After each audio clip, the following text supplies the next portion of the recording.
አንደኛ ገደለ የተባለው የሚስቱ ባል ነው። እንዴ ምን ማለት ነው? የሚስቱ ባልማ እሱ አይደለም? ያሳቀኝም እኮ ይኸው ነው። እሱ ሚስቴ ናት ይላል። እሷ ግን ባሌ ነው የምትለው አሁን ገደለ የተባለውን የድሮ ባሏን ነው። ታዲያ ሁለቱ የሚሉትን ስታገናኘው አሁን እንዳልኩት ያለ የሚያስቅ ነገር ይሆናል። የእሷና የድሮ ባሏ የጋዊ ባሏ ነገር እንኳን እጅግ የሚያሳዝን እንጂ የሚያስቅ አልነበረም። ብቻ አንተ ባነጋገር የሚያስቅ አደረከው። እሺ እስቲ እሱና ቆይና አንደኛ ገደለ የሚባለው የሚስቱ የድሮ ባል ነው አለ። ሌላስ ገደለ የሚባል አለ? ሌላው ገደለ ተብሎ የተወራበት የቃልቾች ንጉስ የሚሉት ሰው ነው።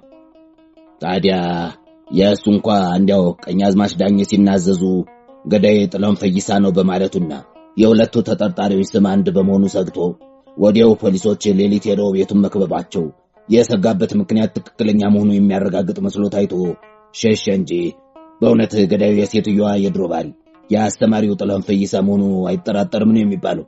ምክንያቱም አንደኛ ቀኛዝማች ንቆት ከቁም ነገር አይጣሁም እንጂ ያ ሰው እሱን ለመግደል ለመሸፈቱና ቀኛዝማች የሚወጣ የሚገባበትን ጊዜም መንገድም ደህና አድርጎ አጥንቶ ሁሉ ጊዜ ከተማ ውስጥ እየገባ በጠላቱ ላይ ምላጩን ለመሳብ ማነጣጠሪያ ውስጥ እስኪገባለት ብቻ ሲጠብቅ የሚያድር መሆኑን ሰው ሁሉ ያውቃል። ሁለተኛ ቀኛዝማች በተገደለበት ሌሊት ገና ነፍሱ ሳትወጣ ሴትዮዋ እዚያ ለመገኘቷ ያው የድሮ ባሏ ቀኛዝማችን በሽጉጥ ደብድቦ ሲወድቅለት ገደልኩት ብሎ እሷን ይዟት የሄደ መሆኑን የሚያሳይ ነው። አሁን ያልከው ሁሉ ያለው ባለበራስ እውነቱና ሐሰቱን እውነት ማስመሰሉ በውስጣቸው ተጣልተው ሲሟገቱ እዝነ ህሊናቸው እነሱን ሲያዳምጥ ሊናገር የፈለጉት ጠፍቷቸው እየፈለጉ አሁን ያልከው ሁሉ መቼም እውነት ነው ተብሎ ሊማልበት ባይችልም እውነት ይመስላል። በነገር ላይ ጌጫ የተወራውም ልክ አሁን አንተ እንደነገርከን ነው። ያ ጌጫ ከሰማነው እዚህ ተወራ ያልከው ትንሽ የሚለየው ፖሊሶች ሌሊት ሄደው የቃልቾችን ንጉስ ቤት ከበው አድረው ነበር ያልከው ነው። ፖሊሶች ከበውት ማድራቸው እዚህ አልተወራም። ለመሆኑ ከተከበበ እንዴት ሊያመልጥ ቻለ? እሱ መቼም ያለ ታደረገ የሚባለው ሁሉ ታምር ነገር ነው። እንዴት ናደረገ ይባላል? ቀደም ብሎ ከቀኛዝማች ዳኘ ጋር ተጣልቶ ኖሮ ቀኛዝማችን በአደባባይ መሃል ክፉኛ ስላዋረደ ያም እንኳንስ እንዲያለ ምክንያት አገኝቶ እንዲያውም ሰው ማሰቃየት ይቀነዋል በእግረሙ ቃስሮ የታሰረበትን ቤት ዘበኞች ከበው በጥብቅ እንዲጠበቅ አድርጎ ሳደ ሌሊቱን በሱ ላይ ያደጋ ሲደርስ እኛው ቤቱን ዘግተውና ከበው ይጠብቁ የነበሩ ዘበኞች በሩን ከውጭ ከፍተው ቢገቡ ታስሮበት የነበረው እግረሙቅ በጓጉንቸር እንደተቆለፈ ከእግሩ እንደሱሪያው አውልቆ እዚያ ቁጭ አድርጎላቸው እሱ ቤት እንዴት አድርጎ እንደሄደ እግዚአብሔር ይወቀው ብቻ ሄዷል። ወዲያውኛ የቀኛዝማች ዘበኞች ፖሊስ ጨምረው የመሳሪያ ኃይላቸውን አጠንክረው ወደ ቤቱ ተከታትለው ሄደው በጓሮ በኩል አጥር ሰርስረው ገብተው ዘበኛውንም ሌሎቹንም አሽከሮችንም ከእንቅልፋቸው እየቀሰቀሱ ቢጠይቋቸው ጌታቸው ታስሮ አገረ ገዢው ግቢ መሆኑና መቤቲቱ ቤት ውስጥ መተኛቷን አረጋግጠው ስለነገሯቸው ሲያዩት ሾልኩ ሳይገባ አይቀርም ብለው አመኑ።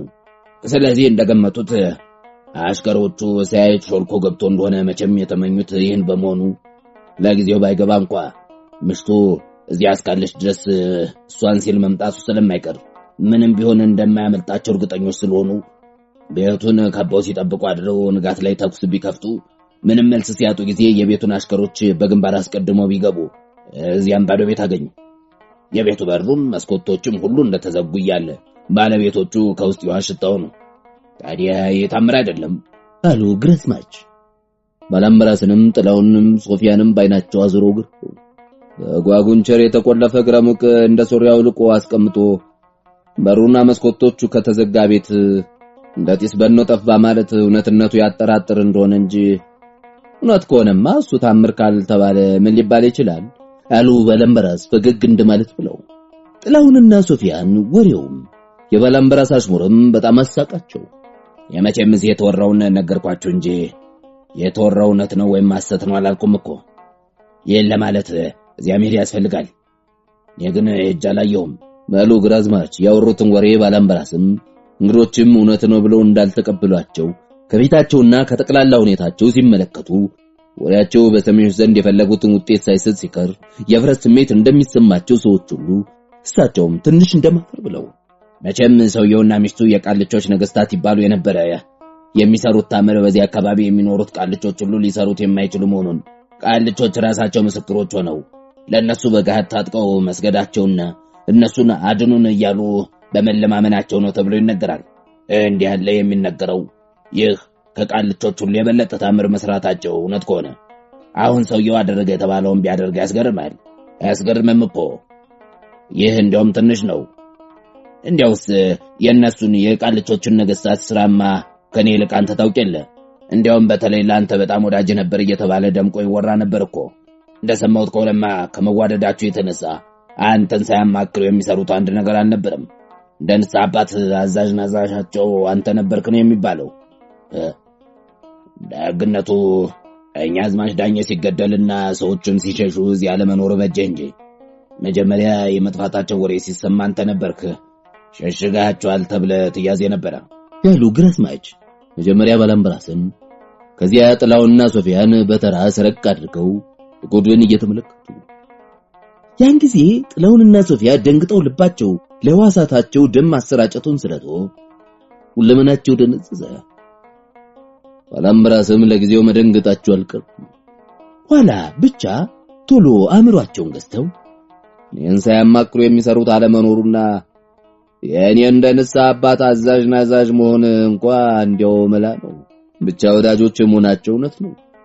ለዚያ ሀገር ሕዝብ ለዚያ ቀኛዝማች ዳኘ ልጦ ግጦ ለበለው ለዳው የኪ ሕዝብ በጎ አድራጊዎች ስለነበሩ በጣም ወዳቸው ነበር አሉ ባላምበራስ። ግራዝማችንም እንግዶቻቸውንም ቀና ብለው ሲያዩ አንገታቸውን እንደደፉ መሬቱን በእግራቸው አውራጣት እየቆረቆሩ ለኪ በጎ አድራጊዎች እንደነበሩ ሰው ሁሉ አውግቶ ያበቃው ነው። ለኪ ቀና አውጥተውለት ነበር። ብቻውን እንደገና ተመልሶ ወደ ጨለማው መግባቱ ነው። መቼም ወሬ ከተነሳበት በራቀ ቁጥር በማነስ ፋንታ እያደገ ይሄዳል እንደሚባለው ወሬው ምን ያክል አድጎ እዚህ እንደደረሰ አላውቅም እንጂ እዚህ እንደሚወራውማ እንኳንስ በ5 ዓመት በ20 እና በ30 ዓመትም እንዳያለ ስራ ብለው ግራዝማች የጀመሩትን ሳይጨርሱ 3 ዓመት ብቻ ነበር እዚያ የቆዩ አሉ ባላምበራስ አንገታቸውን እንደደፉ አቋርጠው። ያውም 3 ነው። ይገርማል። በ3 ዓመት እንኳንስ በ3 ዓመት በ20 እና በ30 ዓመት እንዳያለ ስራ ማንንም ቢሆን ሊሰራ እንደማይችል ሆኖ ነው የሚነገረው። ልጅ አዋቂውን ትምህርት ከማስተማራቸውና ዳዲስ ተበለደጃቸው የደረሰውን በሽተኛ ሁሉ ከማናቸው በሽታ ከመፈወሳቸው ሌላ ራቡን፣ ቸነፈሩን፣ ችግሩን አረ እንዲያው በጠቅላላው ከቀኛዝማች ዳኘ በቀር ክፉን ነገር ሁሉ ከሱ በቀር እንዲያው የሰው ጠር የሆነውን ነገር ሁሉ ከየኪ ገጸ ምድር አጥፍተው የኪን መድረገነት አደረጓት እየተባለ ሲነገር ተረት እንጂ እውነት አይመስልም ነበርኮ። መቼም የኪ ወሬ ሲወራ መቼ መንግስት ያለዚያም እግዚአብሔር ያን ክፉ ሰው ከዚያ ባነሳውና ርስቴን ሸጬ የኪ መሬት ገዝቼ እዚያ በገባው ብሎ የማይመኝ አልነበረም። እንኳን እግዚአብሔር ይመስገን እዚህ በመምጣቴ የጎደለብኝ ነገር የለም። እንዲያውም እንደ እውነቱ ከሆነ እዚያ ከነበረኝ የተሻለ ኑሮ ያለኝ። ታዲያ እኔ እንኳን ወደዚያ ለመመለስ ምኞት ነበረኝ። ብቻ ምን ይሆናል ምኞት ብቻ ሆኖ ቀረ አሉና ግራዝማች አንገታቸውን ደፍተው ከተቀመጡበት ከባላምበራስ ጉደታም ከጥላውንና ከሶፊያ መልስ ቢጠብቁ ምንም ስላልመጣ እኔስ የሚመስለኝ ልንገርህ አሉ አንገታቸውን ደፍተው ባያዮቸውም አይኖቻቸውም በባላምበራስ ጉደታ ላይ ተክለው። እኔ ያረቀው ይሄዳሉ አይደለም እንዲሁ እዚህ ለዚሁ ሲዘዋወሩ ቆይተው መቼም የእውነተኛው ገዳይ መያዙ አይቀርም። ያን ጊዜ ከተደበቁበት ብቅ ይላሉ አይመስልም? እንኳን እንጃ እስካሁን ሳይሄዱ የሚቀረው አይመስለኝም። ወዴት እንደሚሄዱ አላውቅም። ብቻ እስካሁን በየኪ ዙሪያ የሚቆዩ አልመስለኝም። ይፈራሉ። እኒህ ሰውዬ ማንነታችንን በርግጥ ባያውቁ ሳይጠረጥሩ የቀሩ አይመስለኝም ያለ ጥላሁን እሱና ሚስቱ ሌሊት እንደተኙ ሲያውቁ። እኔም ካነጋገራቸውም ሆነ ካስተያየታቸው ልክ እንዳንተ ነው እንዳልከው በርግጥ ባያውቁ እንኳን የጠረጠሩ መስሎኝ ተሰማኝ አለችና ሶፊያ ትንሽ ስታስብ ቆይታ ለመሆኑ ቢያውቁ ምን ያደርጉናል? ያሲዙን ይሆን? አይ እንጃ። እሳቸው እንኳን እንዲያለውን ነገር አያደርጉትም። በጣም እንደሚያምኗቸው ባላምበራስ ነግረውናል። የሚያሰጋው ይብዛይነስ ወዳጅ የሌለው ሰው የለምና የሚያውቁት ሚስጥር ለወዳጆቻቸው የተነፈሱ እንደሆነ ማንንም ቢሆን አንድ ጊዜ በተነፈሰው ነገር ላይ ስልጣን ስለሌለው የተተነፈሰው ሊስፋፋ የሚችል መሆኑ ነው። እውነት ነው። ታዲያ ለዚህ ምን ይበጃል? ከዚህ ቶሎ መሄድ ነው የሚበጀው።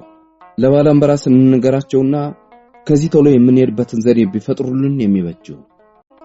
ሶፊያና ጥላውን ከባላምበራስ ጉደታ ጋር ብቻቸውን እስኪሆኑ ጠብቀው ግራዝማች ጉርሜሳ ባነጋገራቸው በአስተያየታቸውና በሁኔታቸው ሁሉ ስለነሱ ማንነት በርግጥ አውቀዋል ለማለት ባይችሉም የጠረጠሩ ስለመሰላቸው መስጋታቸውና ከሚዛን ተፈሪ ቶሎ መሄድ የሚሻል መሆኑን ሲነግሯቸው ቶሎ ብትሄዱ መልካም መሆኑን እኔም አምናለሁ።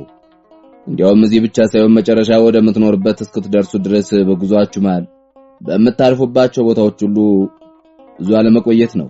በተረፈ ግራዝማች ጉርሜሳ ስለኛ ማንነት የጠረጠሩ መሰለላ አላችሁት። በመሰረቱ መስጋት ጥንቃቄን ስለሚያስከትል ተገቢ ቢሆንም አሁን በግራዝማች በኩል ግን ግድ የለም አትስጉ። እኔን ሐሰት ይነግረኛል ብሎ ስለማይጠረጥር እኔ ነገርኩትን ስለሚያምን አትስጉ። የጎድን ሰርቆ በማየቱ እንደሆነ የጠረጠረ የመሰላችሁ ሰርቆ ማየት ከልጅነቱ ጀምሮ አብሮት የኖረ ልማዱ ነው። በልጅነቱ ጓደኞቹ አይነ ሊባ እያሉ ሲቀልዱበት እንደተጣላና እንደተደባደበ እንዲያያሉ የሚቀልዱበት ትልልቆቹ የሆኑ እንደሆነ እንዳለቀሰ ነበር የሚኖር ያሉ ባላምበራስ ግራዝማች በልጅነታቸው አይነ ሊባ ሲሏቸው የሚሆኑት ሁኔታ ትዝ ስላላቸው እንደምሳቅ ብለው አይነ ሌባ ምን ማለት ነው? መጥፎ ነው? አይነ ሌባ ማለት ሰርቆ የሚያይ ማለት ነው። በድሮ ልማድ ወንድ ፊት ለፊት እንጂ ሰርቆ ያይም ይባል ነበር። ታዲያ ለወንድ ሰርቆ ማየት ነው ስለሆነና ሰርቀ የምታይ ሴት ስለሆነች በረጅም ትርጉሙ አይነ ሌባ ማለት ሴት ማለት ነው ሲሉ ባላምበራስ እየሳቁ ሶፊያና ጥላውንም አብረዋቸው ይስቁ ጀመር። አሁን ወደ ቁም ነገሩ እንመለስና እዚህ ብዙ መቆየታችሁን እኔም ስለማልወደው ቶሎ እንዲሰዳችሁ ለግራዝማች ነግሬው ለካስ እኔም ወረሰቸው ነው እንጂ ከፋ ቅርብ ዘመዳችን መኖሩና እዚያ ከደረሳችሁ ከዚያ ወደምትሄዱበት ሀገር እሱ ደና አድርጎ ሊሸኛችሁ እንደሚችል ነግሮኛል። አሁንም በቅሎ አከራይቶ እዚያ የሚያደርስ የታመነ ነጋዴ ቢገኝ ሊፈልግ ነው ሄደው አላገኘም። ያው ዘመዳችን በቅሎች ጨምሮ ሰዎች እንዲልክልን እናደርጋለን። ታዲያ እውነትም ሀገር ጎብኚዎች እንደሆነን ሁሉ በነጋዴዎች ዘንድ በጋድ የበቅሎ ኪራይ ማጫረታችን እነማናቸው የሚል ጥያቄ የሚያስነሳ አይመስልዎትም? ሌላ ዘዴ ስላልታየኝ ከመደበቁ መዝናናቱ ጥርጥር የማይጋብዝ መስሎኝ ነው እንጂ ከነጋዴዎች መሃል ገብቶ በቅሎ አከራዩን አጃቢ ጨምሩልን ማለቱማ እውነትም እነማናቸው የሚል ጥያቄ ያስነሳል። ይህም ልክ ነው፣ ሊያስነሳ ይችላል አሉና ባላምበራስ ቀጥለው ሊናገሩት ያሰቡት ስለጠፋባቸው ሁልጊዜ እንዲያለ ነገር ሲገጥማቸው እንደሚያደርጉት አይኖቻቸውን ወዲያ ወዲህ ያሯሯጡ አንጋጠው ትንሽ ቆይተው አዎ ለነገራችሁ ያሰብኩት አፌ ከደረሰ በኋላ ጠፍቶኝ እኮ ነው። ትናንት ማታ እናንተ ወደ መኝታችሁ ከሄዳችሁ በኋላ ግራዝማች ሀገር ለማየት ብለው ይህን ያህል መንገድ ተጉዘው እዚህ ከደረሱ በኋላ በበቃን ሳያዩ የሄዱ ድካማቸው ሁሉ ከንቱና ለማየለሽ ይሆናል። እንኳንስ እግረ መንገዳቸውን እሱን ብቻ ለመጎብኘት ከሩቅ የሚመጡለት ስለሆነ በግድ ሄደው ማየት አለባቸው ብሎ ወጥሮ ይዞኝ ስራ የሚገቡበት ጊዜ ስለደረሰ በጣም የሚቸኩሉ መሆናቸውን ነግረውኛል አልኩት። የበበቃን ወሬ መቼም ሳትሰሙት የቀራችሁ አይመስለኝም። ፈረንጆች ቡናና ሌላ ልዩ ልዩ አትክልት የሚያለሙበት እውነትም እንዲያው ለትንግርት የሚታይ ነው። ብቻ ብዙ ተዘዋዋሪ ሰራተኞች ስላሉበት እንዲያ ከሚዘዋወሩ ሰራተኞች መካከል ወደ እኪ ደርሰው ምናልባት እናንተን ያዩና የሚያውቁ ከተገኙ ችግር እንዳይፈጠር ብዬ ነው ቸኩሏል ብዬ መንገድ የዘጋውበት። በጣም እንጂ ጥሩ አድርገዋል አባባ። እንዲሁም በቅርብ አንዳይቼ የማላውቅ እንግዳ የቀን ሰራተኛ እኛ ዘንድ መጥቶ ሲሰራ ወበው ተነስቶበት መድኃኒት ለሰጠው እጄ የመጣበትን ብጠይቀው ከበበቃ እዚህ ዘመድ ልጠይቅ መጥቼ ነው አሁን ወደዚያ መለሳለሁ ብሎ ነበር። አዎ የበበቃውንስ እንደምንም አስቀርቸው ነበር። ደሞ መንጀር ቦሌን አመጣብኝ እንጂ መንጀር ቦሌ በጣም ቅርብ ስለሆነና በአንድ ቢበዛ በሁለት ሰዓት ውስጥ አይተውት ሊመለሱ ስለሚችሉ ወደ ከፋ የሚወስዳቸው ሰው እስኪያገኙ አንድ ቀን መዋላቸው ያልቀረ እንደሆነ እዚያ እንኳን አይተውት ይሄዱ ሲለኝ ጊዜ የምመልስበት በቅርብ ስላጣውና የምንሸሽ እንዳይመስለው ብዬ እነግራችኋለሁ አልኩት። መቼም እሱ እናንተን ደስ አሰኝቶ ለመስደድ ካለው ጽኑ ፍላጎት የተነሳ ነው እንጂ ሌላ ምክንያት ያለው አይመስለኝም። እግዚአብሔር ይስጥልኝ፣ በጣም ነው የምናመሰግናቸው። ለመሆኑ መንጀር ቦሌ ደግሞ ምንድነው አባባ? መንጀር ቦሌም አሉ ባላምበራስ እንደመሳቅ ብለው መቼም ያላውቅም። ነገር ግን ግራዝማች እንዳጫወተኝ መንጀር ቦሌም አንድ የሀገራችን ሰው ያለመቡና ነው። ሰውየው በበበቃ ከፈረንጆች የሥራ ልምድ አግኝቶ እየሰራም የሰራተኞች አለቃ ሆኖ እያሰራም ከቆየ በኋላ እዚያ በእኛ በኤልባቡር ክፍል አንድ ጊዜ ለድሆች ሲባል የመንግስት ጋሻ መሬት በ5 ብር ይሸጥ ተብሎ እንደተሸጠና በዳስም ስንቱን ሀብታም በሀብት ላይ ሀብት ደርቦ እንዳሸከመ ሁሉ በዚህ በከፋ ጠቅላይ ግዛትም ጋሻ መሬት በ30 ብር እንዲሸጥ ታዞ ስለነበር በዚያ ጊዜ እዚህ ከተማ ዳር 5 ጋሻ መሬት በ105 ብር ገዝቶ ሁሉንም ልክ ከፈረንጆች በተማረው አይነት በቁሙም ቦርዱም 3 ሜትር እያፈራረቀ ግጥም አድርጎ ተከለው። አሪያ የተተከለው ሁሉ አንድ ሳይቀር ጸድቆ ካደገ በኋላ በተራ ተሰድሮ ላይን እስኪርቅ እስከ ወዲያ ድረስ ሲመለከቱት ማለቅት የሌለው የወታደር ሰልፈኛ እንጂ ሌላ አይመስልም ነበር ያሉ ባለምራስ እስከ ወዲያ ሲሉ ወዲያ የሰልፉን መጨረሻ ለማየት እንደሚጣጣሩ ሁሉ እኖቻቸውን ጭንቁር ረጅም ክንዳቸውን ቅስር አድርገው ሶፊያና ጥላውን ሁኔታቸውን አይተው ይስቁ ጀመር። ነገር ግን እስከዚህ ድረስ ሁሉ ለልማቱ ገና ስም አልወጣለትም ነበር። ስም ያወጡለት ኋላ መጥተው እዚህ የተቀጠሩ ሰራተኞች ናቸው።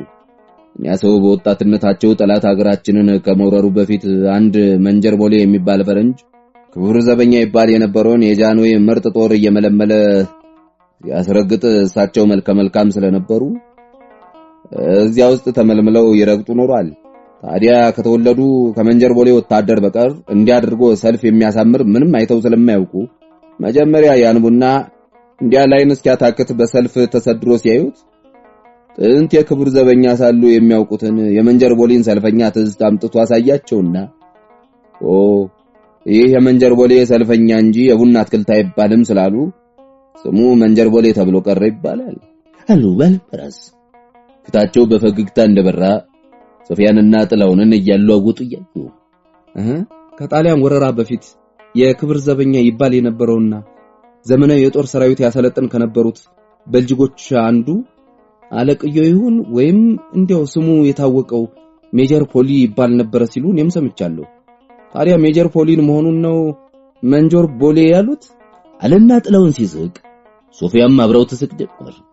ታዲያ እንግዲህ ምን ማድረግ ይሻላል ያሉ ባለምራስ እሳቸውም ከጥላውና ከሶፊያ ጋር ስለ መንጀር ቦሌ ራሳቸው ባወሩ ሲስቁ ቆይተው ግራዝማች ሳይመለስ የምናደርገው እንወስን። መቼም ነገ ጧት ይዟችሁ የሚነሳ ነጋዴ ከተገኘ ጉዟችሁን ትታችሁ አታክልት ጎብኙ የሚሏችሁ የለም። ነገር ግን ሰው ሳያገኝ ቀርቶ ነገ እዚህ ውላችሁ የምታድሩ ከሆነ ግራዝማች መንጀር ቦሌን ላስጎብኛችሁ ማለቱ አይቀርምና በምንሰጠው መልስ አሁን እንስማማ። እሺ ብለን እንሂድ፣ ያለዛም አንሄድም የምንልበት መላ አሁኑንና ብቻ። እኔ ቅድም እርሶ እንዳሉት የምንሸሽ እንዳይመስልና ግራዝማችን ወደ ጥርጥር እንዳንመራቸው ወስጄ ላስጎብኛችሁ ካሉን እንሂድ ነው የምለው። የኪ አንድም ይሁን 2 ቀን ያየኝ ሰው አሁን እዚህ የጳጳስ ጢሜና የመኳንንት ባርኔጣዬ ጋር ሲያየኝ እሱ ይሆናል ብሎ እንደማይጠረጠርኝ እርግጠኛ ነኝ። አንቺም በሻሽ አስተሳሰሩም በምን መልክሽን ትንሽ ለወጥ አድርጊ አለ ጥላውን ቁም ነገሩን በቀልድ አለባብሶ። ሶፊ ደስ አላለችም። ቢሆንም ሰው ተገኝቶ በማግስቱ ጧት ወደ ከፋ የማይነሱ ከሆነና ግራዝማች ጉርሜሳ መንጀር ቦሌን እንዲጎበኙ ከጠየቋቸው ለመጎብኘት ተስማሙ። ይገርማል። ሲራራ ነጋዴ ከሚባለው ሁሉ እንዲው አንድ ለመለከት ያለ በከተማው አይገኝም። አንድ የለም እኮ ሁሉም ትናንት ጧት ነው አሉ ጠረግ ብሎ ወደ ጅማ ሄደ። ታረቀ መላኩና የሱፍ አብደል ሰመድ እንኳን የኮርቻ በቅሎቻቸው የተገዙበትን ሳይመልሱ በሞቻቸው መድረሱ ነው እያሉ ሲያለቃቅሱ የነበሩት አሁንኛ ስለፈለግናቸው ነው መሰለኝ አጥተው የነበረውን ገበያ አግኝተው ወደ ማጂ ሄዱ አሉ። ደግሞ ይብሱ ነው የሚገርመው የሲራራ ነጋዴዎችም የታረቀኝና የሱፍን በቅሎች መቼ እንደሚመለሱ ፍጹም የማይታወቅ መሆኑ ነው አሉ ግራዝማች ጉርሜሳ። መንገደኞችን በኪራይ በቅሎች ክፉ የማያደርሱ ሰዎች ፍለጋ ውለዋተው ሲመለሱ የኔን ድካም ካሰባችሁ አታግቡት። የእናንተ ጉዳይ ባይኖርም ነው ቤት ተቀምጫሉ። የሚያሳዝነኝ እዚህ በቅሎ በመታጣቱ ተሰናክላችሁ ስራ ለምትገቡበት ጊዜ አለመድረሳችሁ ነው አሉ ግራዝማች ቀጠሉና ጥላውንም በሱና በባለቤቱ ምክንያት ያን ያክል ስለደከሙ ይቅርታ ሲለምናቸው ለመሆኑ እንዲህ ባለ ለደጋና ለቆላቃዎች መቀበያ ሆኖ መኪና ባልገባበት ሀገር በቅሎ የሚያከራዩ ሰዎች በብዛት አለመገኘታቸው እንዴት ነው?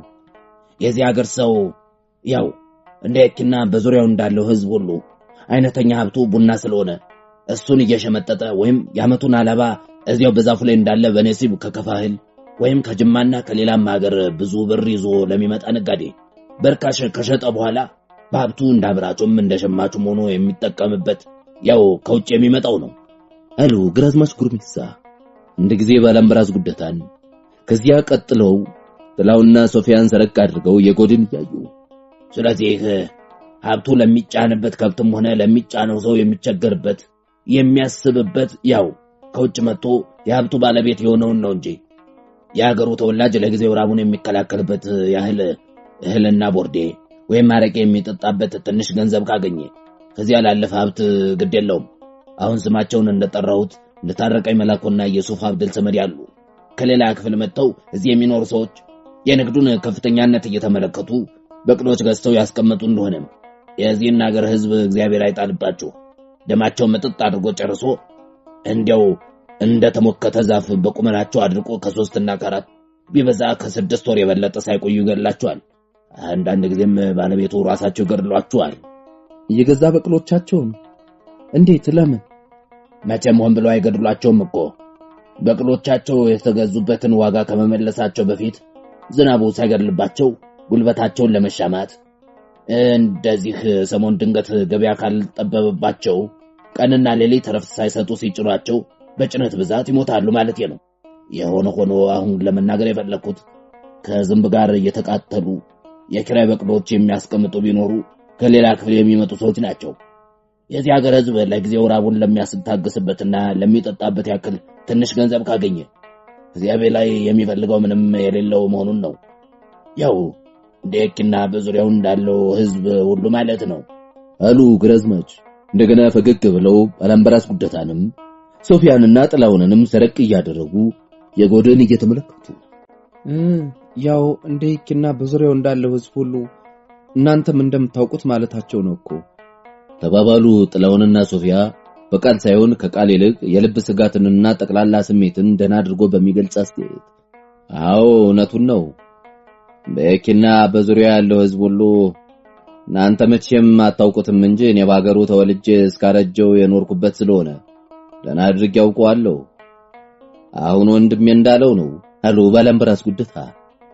ጥላውና የሶፊያን ስጋት ስብሳቸው ከተለዋወጡት የአስተያየት መግለጫ አንብበው ስለተረዱ ግራዝማች ጉርሜሳ ያው እንደየኪና በዙሪያው እንዳለው ህዝብ ሁሉ ብለው የሚያውቁትን የኪን ምሳሌ አድርገው የጠቀሱላቸው ለሳቸው ለባላምበራስ እንጂ ለነሱ ለባልና ሚስቱ አለመሆኑን በሚገልጽ ያነጋገርና ያስተያየት ስልት ብቻ ባልና ሚስቱ ሚዛን ተፈሪ ከገቡ ጀምሮ የግራዝማች ጉርሜሳ አነጋገርና አስተያየት እንዲያው በጠቅላላው የሚያደርጉት ሁሉ እነማን መሆናቸውን የማላውቅ እንዳይመስላችሁ የሚል መስሎ ስለሚታያቸው ባላምበራስ ጉደታ እንዳይሰጉና ራሳቸውን በከንቱ እንዳይሰቃዩ ደጋግመው የሰጧቸውን ምክር መቀበልና ሐሳባቸውን ማሳረፍ አቃታቸው። በማግስቱ እሁድ ግራዝማች ጉርሜሳና ባላምበራስ ጉደታ ከቤተ ክርስቲያን አስቀድሰው ተመልሰው ቁርስ እስኪያደርጉ ስለረፈደና ፀሐዩም ስለጠነከረ መንጀር ቦሊ የሚታይበት ጊዜ ከቀትር በኋላ ፀሐዩን በረድ ሲል እንዲሆን ተስማምተው ወሰኑ። ተወሰነው ጊዜ ግራዝማች ጉርሜሳ ከእንግዶቻቸው ጋር ከ25 እስከ 30 ደቂቃ ያክል በእግራቸው ተጉዘው ከከተማው ዳር ያለውን ጫካ እንደወጡ ወደ አንድ ኮረብታ ደርሰው እዚያ ኮረብታ ወደታች ሲመለከቱ መንጆር ቦሊ በወርዱም በቁመቱም ተንጣሉ ታያቸው። እውነትም የክብር እንግዳ ለመቀበል በተጠንቀቅ ተሰልፎ የሚጠብቅ ሰልፈኛ እንጂ የቡና አትክልት አይመስልም። ጥላውንና ሶፊያም ባላምበራስ ጉደታም እንዲያ ከመስመሩ ሳይዛነፍ በጥንቃቄ የተሰለፈ የቡና አትክልት አይተው ስለማያውቁ ገረማቸው። እርግጥ ነው አሳየ መብራቱ ከጅማ የእርሻ ትምህርት ቤት ተመርቆ የወጣ ስለሆነ በዘመናዊ ስርዓት ቡና ዘሩ ከሚመረጥበት ጀምሮ ፍሉ ወይም ችግኙ ፈልቶ ጉድጓድ ተቆፍሮ ተተክሎ አድጎ አፍርቶ ተለቅሞ የሚታጠበው ታጥቦ እንዲሁ በጀንፈሉ የሚደርቀው ደርቆ በጆንያ እስኪከተት ድረስ የቡና ገበሬዎች ማድረግ የሚገባቸው ሁሉ ዘወትር ሲያወራ የሰሙ ስለነበር ዘመናዊ አሰራር በየኪና በአካባቢው ከሚሰራው ከጥንታዊ የአሰራር ዘዴ የተለየ መሆኑን ያውቃሉ። እንዲያውም ሶፊያና ጥላውን ካሳየ የሰሙትን ከሞላ ጎደል ተከትለው የአንድ ጋሻ መሬት በዘመናዊ ዕቅድ አልምተዋል። የኪ የነሱ አንድ ጋሻ መሬት ቡና ሰው ሁሉ የሚደነቅበት በጣም ዘመናዊ ነው። ረሚዛን አምጥቶ ከአቶ ዳምጦ ብርዬ ቡና ጋር እናስተካክልልህ ሲሉት ግን መሳቂያ ነው። መቼም ያሰራር ወሬ መስማትና የተሰራውን ባይን ማየት የተለያየ ስለሆነ አሳየ ካወራው ዳምጦ ብርዬ ሰርቶ ያሳያቸው ፍጹም የተለየ ዝምድና የሌለው ሆኗል። ግሩም ነው፣ ድንቅ ነው አለ ጥላሁን ራሱን እየወዘወዘ ከሱ በቀር ማንም ሊሰማው በማይችል ዝቅተኛ ድምፅ። ከመገረሙ ብዛት የተነሳ አይኑን ሳያረግብ ዝም ብሎ ያን የቡና ሰልፍ ሲመለከት ዘለግ ላለ ጊዜ ቆየ። ይህ እውነትም እንኳንስ በዚህ ሰልፉ እግረ መንገድን እሱም ብቻ ለማየት ከሩቅ የሚመጡለት ነው። አለሁንም ለራሱ ብቻ እንደሚናገር በዝቅተኛ ድምፅ። ግራዝማች ጉርሜሳና እንግዶቻቸው ከቆሙበት ጉብታ አጠገብ ያለው ቡና ከታች ወደ እግሩ ሰፋ ከላይ ሰብሰብ ብሎ ቁመቱ ከ1 ሜትር ከ60 እስከ 1 ሜትር ከ70 ያክል ይሆናል። ከዚያ መስመሩን በቁሙ ተከትሎ እየራቀ በሄደ መጠን የቡናው ቁመት እያጠረ ሄደና ወዲያ ወደ መጨረሻው ሲደርስ መሬቱ ላይ ሰፋ ብሎ የተዘመረ አረንጓዴ መስመር እንጂ የቡና አትክልት አይመስልም። ጎብኚዎች ቆመው ከሚመለከቱበት በስተቀኝ በኩል የቡናውን አትክልት በስሩ አድርጎ ጉብታው ላይ የሰራተኞች ሰፈር ይታያል። ያንዳንድ ቤት እንደ ቡናው በቁምም በወርድም 3 ሜትር እየተራራቀ መስመሩን ጠብቆ የተሰራ ስለሆነ እሱም እንደ ቡናው ጎብኚውን ለመቀበል በተጠንቀቅ ተሰልፈው የሚጠብቅ ይመስላል። ይህ ቡና እዚህ ይህን ያህል ረጅም ሆኖ ወዲያ ወደ መጨረሻ ያለው ከመሬት ተለይቶ የሚታየው ከርቀቱ የተነሳ ነው ወይስ ገና ግልገል ቢሆን ይሆን? ሁለቱንም ነው። መጀመሪያ አቶ ዳምጠው መትከል የጀመረው እዚህ ነው አሉ ግራዝማች ባጠገባቸው የተሰለፈውን የቡና አትክልት ባገጫቸው ያመለከቱ። ከዚህ ወዲያ መጨረሻው ለመድረስ 5 ይሁን ስንት ዓመት ወስዶበታል። ስለዚህ በየዓመቱ የተተከለው እንደ እድሜው ቁመቱም ስፋቱም ይለያያል። ያ ወደ መጨረሻው ላይ የምታዩት በመጨረሻ የተተከለ የአንድ ዓመት ግልገል ነው። ወዲያውም ከመሬት ተለይቶ አልታያለው ከርቀቱ የተነሳ ጭምር ነው አሉና ግራዝማች ለጀመሩት አረፍተ ነገር ማሰሪያ ሳያደርጉለት ሁለት ሰዎች በቡናው ውስጥ ለውስጥ ሳይታዩ አጠገባቸው ሲደርሱ ብቻ ድንገት ብቅ ሲሉ ስላዩ ያውና ያ ወዲህ የሚመጣው ራሱ አቶ ዳምጠው ነው፣ ራሱ ባለ ንብረቱ ነው አሉ ፈገግ ብለው። እንግዶቻቸውን ከባላምበራስ ጀምረው አንድ ጊዜ ባይናቸው ገረፍ አደረጉና አቶ ዳምጠውና ካፖ ወደ ከተማ ለመሄድ ይቸኩሉ ነበር። ዳምጠው ብርዬ በእድሜው ገና 40 ዓመት ግድም የሚሆነው ወጣት በሌላ ፊቱ መጠን ግንባር አይኖቹና አፍንጫው ትልልቆች ሆነው አፉና ገጩ በጣም ትንንሽ ስለሆኑ በጠቅላላው የመልኩ ቅጥ ከሰው ይልቅ ወደ ቆንደዷ ማውራ ዶሮ ስለሚቀርብ አያምርም። ባለባበሱና በጠቅላላ ሁኔታውም በዚህ አካባቢ ከሚታዩ ተተራሶች ምንም የተለየ ነገር ስለማይታይበት ለዚያ አስደናቂ ልማት ለዚያ ሁሉ ሰፊ ሀብት እንኳንስ ባለቤቱ እዚያ ተቀጥሮ የሚሰራ የባለቤቱ ሹም ይሆናል ተብሎ የሚገመት አይደለም። እኛ ወደ አንተ ስንመጣ ወዴት ለመሄድ ነው እንዲያ የምትቸኩል? ወንድሜ ባላምበራስ ጉደታ ራጎና እኔ ከአዲስ አበባ የመጡ እንግዶች የቡና ልማትን እንዲያዩ ነበር ይዣቸው የመጣው። አቶ ዮሴፍና ባለቤቱ ወይዘሮ መቤት አገር እየዞሩ ጎብኚዎች ስለሆኑ ስራህን አይተው ዝናህን ለአዲስ አበባ ቢያስተዋውቁ ኩራት ለሁላችን ነው፣ ለአገር ነው ብዬ ነው። ምንም ቢሆን ስራውን ሳታዩለት አትሄዱም ብዬ ያመጣኋቸው አሉ ግራዝማች እንግዶቹን ከመንጀር ቦሌ ባለ ንብረት ጋር ሲያስተዋውቁ። እግዚአብሔር ይስጥልኝ፣ ጌቶቹንም አውቃቸዋለሁ እኮ እሳቸው ረስተውኝ ይሆናል እንጂ አለ ዳምጠው ብርዬ። ግራዝማችንና ባላምበራስን በአክብሮት እጅ ነስቶ ለጥላውና ለሶፊያ የእጅ ሰላምታ ከሰጡ በኋላ ዋኮ ሰራተኞቹ የታመውብኝ ምንም ባያድናቸው የውባኪንን ባገኘ ሳይመሽ ወዲያ ወዲህ ተሯሩጠን እንፈልግ ብለን ነው እኔና ወልደ ማርያም ወደ ከተማ የምንቸኩል አለ። ወሬ እንዳያስረዝሙበት ለመከላከል ወዲያው ቀጠል አድርጎ ወደ ወልደ ማርያም እያመለከተ ወልደ ማርያም ካፖ ነው። አይ ልጆቼን ወባሟቸው ነው አዲስ ነው ወይስ መነሱ አሉ ግራዝማች ማዘናቸውን በሚገልጽ ፊት። ምን ባኮ እንደው የሌላው በሽታ ስም ስለማናውቅ በዚህ አካባቢ ትኩሳቱ የጸናበት በሽተኛ ሁሉ ወባ ታመመ እንላለን እንጂ በሽታው ወባ መሆኑንስ እንዴት እናውቃለን? በመሰንበቻውን የሞቱት 2 ልጆች የወባ ኪኒን አልተለያቸውም።